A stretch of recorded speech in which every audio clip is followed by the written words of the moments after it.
want that umber close to your blue because you use that a lot. You use to make your darks. Yeah, that was my thought for this. Ultramarine blue and umber. But now that I understand these are mixing wells, Yeah. I would probably yeah, What's the color that you're going to mix most with ultramarine blue? would be the burnt umber. Yeah.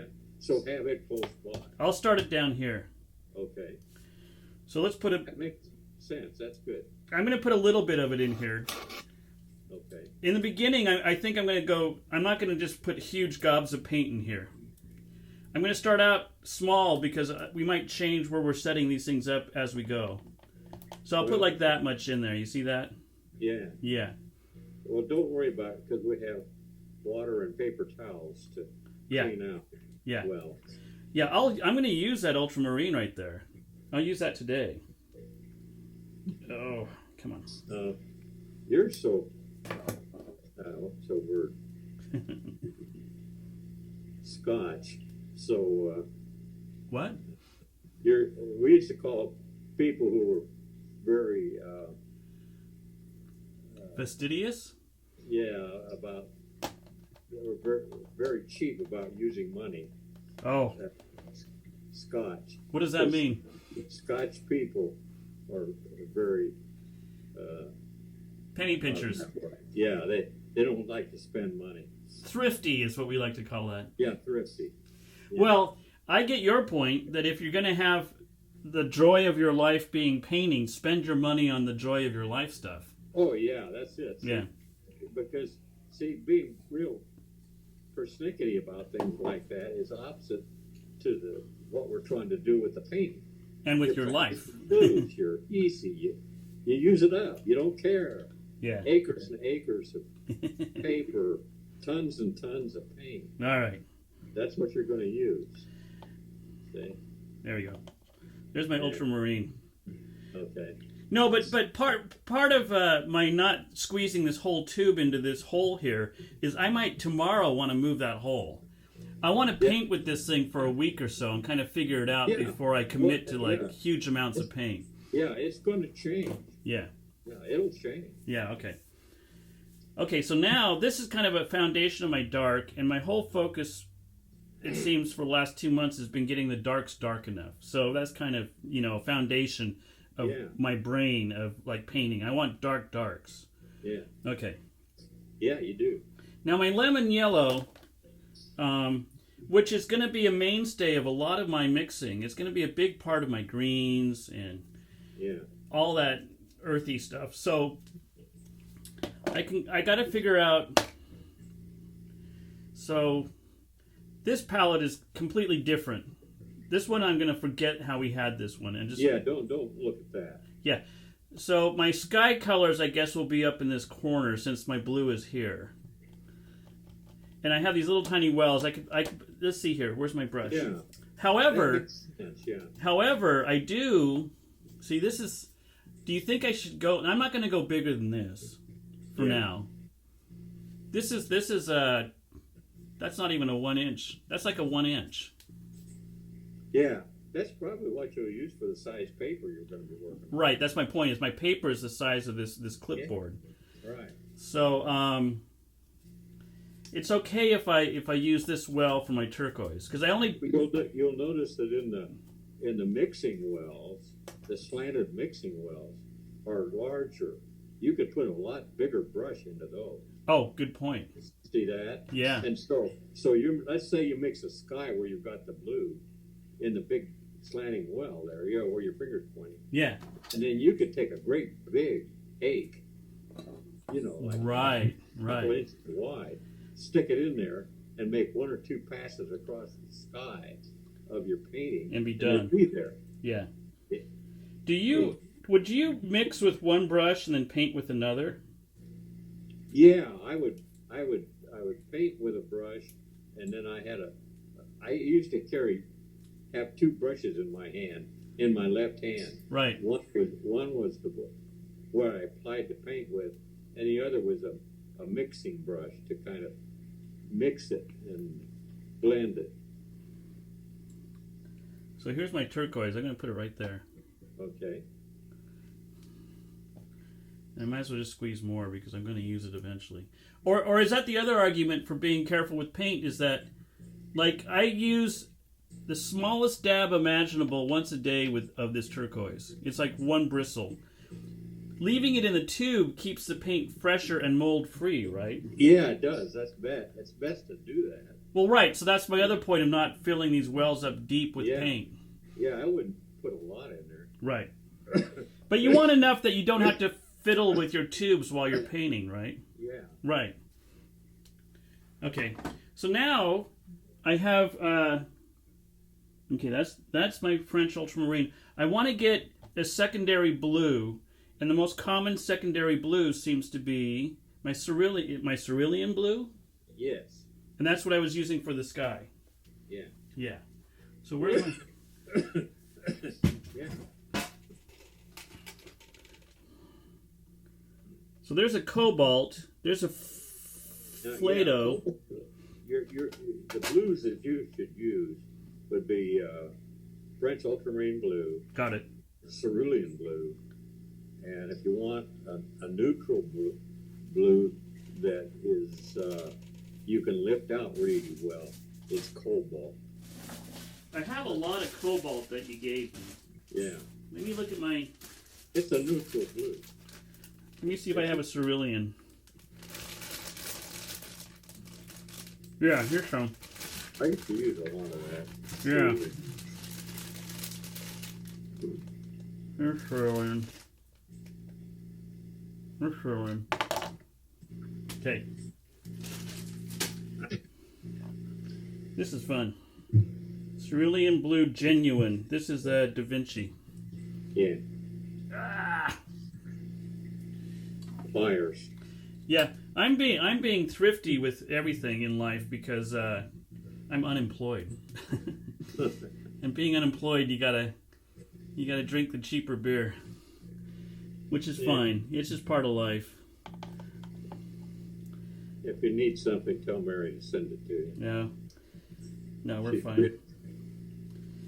She doesn't know it, but she's fabulously rich. That's good. I'm glad. I'm happy for Mary. Yeah. Yeah. Yeah, there's a point in life when you shouldn't have to worry about crap. Yeah. You're there, but you don't know it. Oh, we're fine. We've been watching the stock market and our portfolios, and everything is up, so we're fine. Yeah, it is. Okay, so this is my cerulean. Okay. This is my ultramarine. This is my burnt umber. And I'm going to keep saying these things just so I get it in my head. Yeah. Okay, so my yellow. What would be your inclination for your yellow spot? Where would you put it? Well, let's see. Did you use a lot of yellow? No,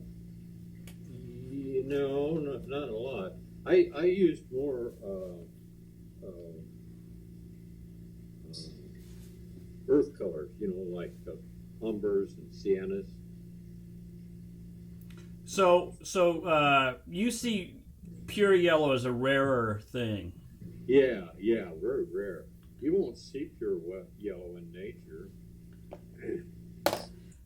I was using a bit of yellow around Seattle scenes in the summer because the green was so green.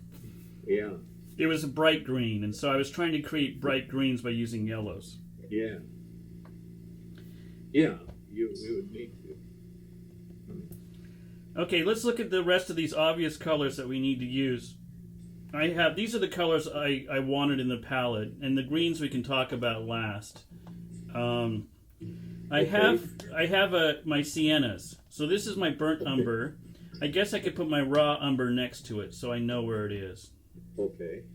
So let's put some raw umber right here. This is okay. I can see why you have these pliers. Yeah. Saves your fingers. Wow. Okay.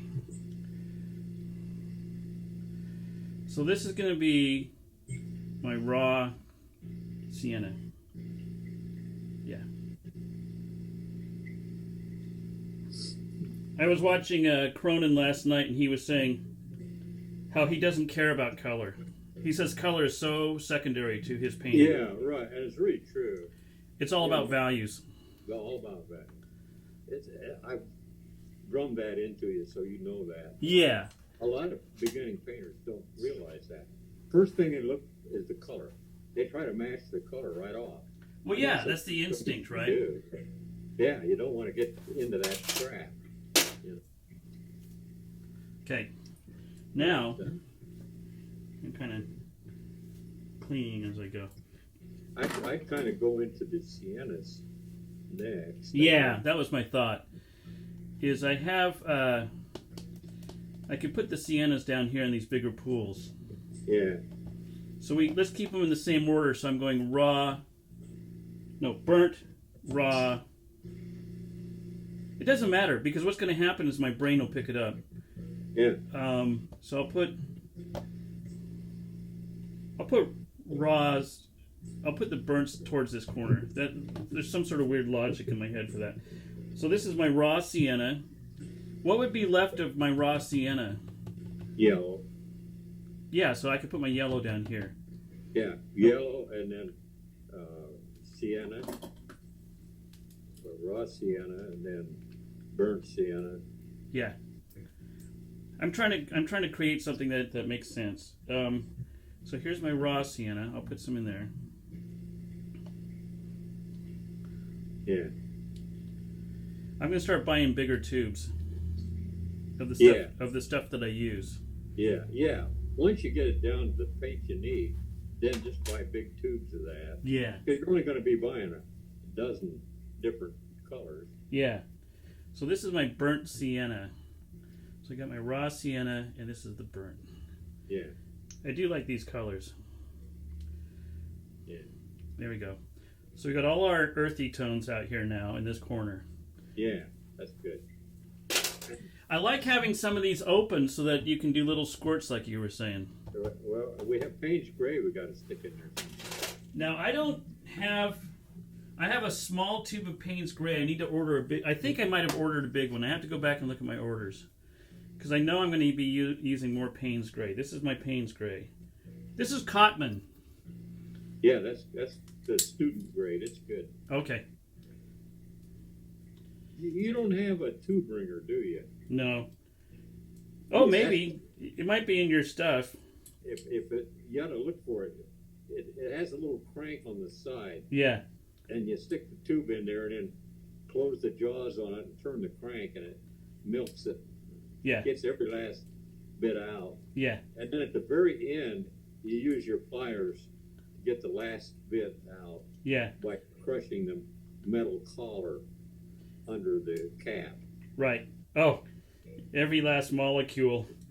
Yeah, you can get it all out with pliers. You just have to crush that metal collar at the top of the tube. So where am I going to put my Payne's Gray?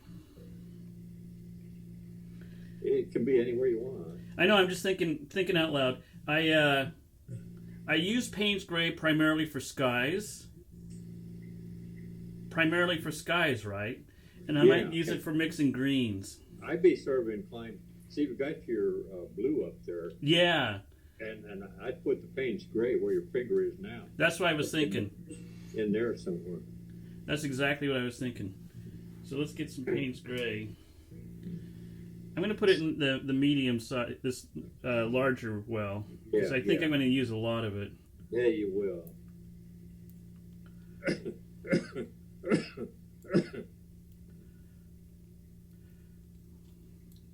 I got Payne's Gray all over my fingers too. Okay. I kind of blew this tube apart. Notice a tiny little tube. So I'm going to put this in the trash. I think I kind of got everything out of it I can. I'm surprised I didn't send you a bigger tube of Well, I think there's a whole bunch of gray in a bag here. I got to look through it. Oh, okay. Yeah. There's probably some in there. I have a gray bag. There's Davies gray and a bunch of other grays besides Payne's. Yeah. Oh, okay. It's best to pick one and then use it. It seems like everybody's using, the guys I'm watching are using Payne's. Yeah, most everybody does. It's the most versatile. You showed me the experiment of putting lemon yellow with Payne's gray Yeah, to create a green. yeah. Yeah. You can do all the khaki greens. You ought to mix your greens and your violets, your red blues, Yeah.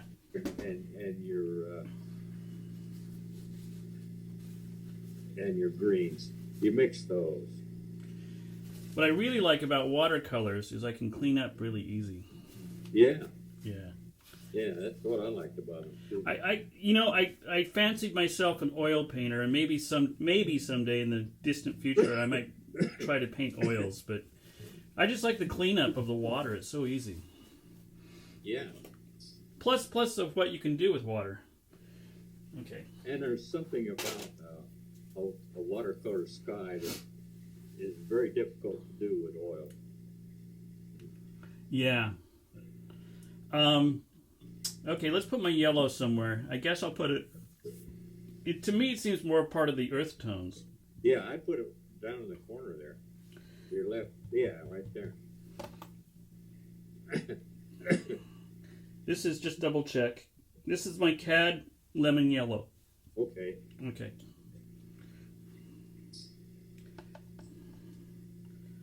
There. There's a good amount. Yeah. Okay, we're almost done getting this set up. I want to do a lot of portraits. This is the Juan, and so I think I want to have a place for Juan in my palette because I do want to keep working on the human form and the faces. I'd put it in one of, you've got four really small, four little small ones. I'd put it in one of those. I'm going to put it down here with the earthy tones. Yeah, I would. It is an earth color. Yeah. Yeah. It'd be fun to be pretty good at doing portraits and human faces. Yeah. So that's just another aspect of stuff we got to learn. Yeah. Let's see. I don't know if I can. This tube feels like it's just on the verge of blowing apart on me. Could be. Well, we're not going to do a portrait today. I might have to slice this open and squeeze it all out. I'm going to try to mess with that later. Okay, so then the other things we have are the greens, which we talked about. I'll have them here in tubes. I don't want to start. I would not have two greens in the palette at all. Yeah. So let's see. Do we have this? We don't have the reds yet. And so I have the three reds you sent me. Okay, yeah. Now your reds could be in the small areas too. I think the landscape, the iron oxide red. What was that? That was It's here. Red iron oxide. yeah. That I would put in a larger area, and the real bright ones in the small ones. See? Well, today I'm going to put my red oxide here. Okay, yeah. That's a good spot for it. And then we have this alizarin, which is more for the sky, right? Yeah. So you could put it up at the top with the sky color. Yeah. Let's put a dab of alizarin. I'm trying to remember where this stuff is now. Yeah. I might draw a little map. I'm just going to put that much because I did that. And write in where the colors are. I was thinking I could put some tape along the edge here and write them in. Yeah, you can write. You can get one of those black Permanent indelible markers. Yeah. pencils, and write on the palette. You know what it is. Well, I'll put this here for now. Piece of tape and put it around the outside of the palette with the name of the colors on it. Yeah, that's what I was going to do. I'll put tape and I'll write them. This is red iron oxide. So this is closest to Earth. So I'm going to put this down here. Yeah. Okay.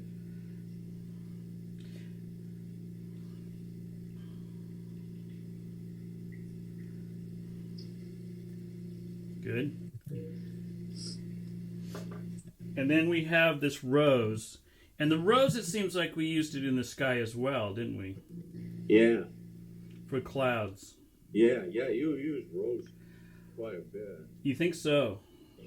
Yeah, I think you'll use it more than the bright red you have. That's, what did I put there? That was my Payne's Gray. So these are my sky colors up here. Yeah. All right, well, I'll just put this here for now. I'll put a dab. That's enough. That'll last for a month. Yeah. Or more. Or more. I'm going to lay that there. So when we hang up, I'm going to go get a piece of tape and write little labels and do all this. Okay. So I'll have it set up. Okay, let's try a painting. Okay. I'm going to put my...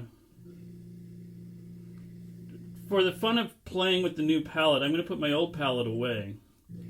Yeah. But I'm gonna with the idea that I want to burn this up, and maybe tomorrow we can use it up and stuff. No. Oh, come on. There's a lot of good painting here. Close the lid and throw it in the trash.